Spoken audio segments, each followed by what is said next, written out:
Breaking news এই কারণে যে বাংলাদেশ বনাম জিম্বাবুয়ের টি-20 সিরিজে বাংলাদেশের স্কোয়াডে বড় একটি পরিবর্তন আনা হয়েছে।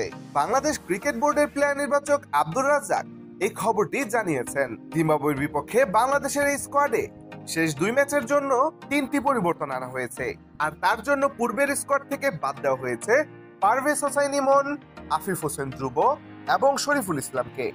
আর এই 3 জনের পরিবর্তে দলে অন্তর্ভুক্ত হয়েছেন সাকিব আল হাসান, সৌম্য সরকার এবং মুস্তাফিজুর রহমান। তো চলুন এখন এক নজরে দেখে আসি বাংলাদেশ বনাম জিম্বাবুয়ের চতুর্থ টি-20 ম্যাচে বাংলাদেশের বেস্ট একাদশ কেমন হতে পারে।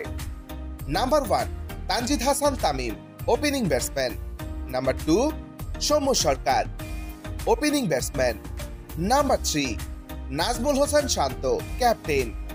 Number 4 Shakib Al Hasan, allrounder. Number 5 Towhid Hridoy, middle order batsman.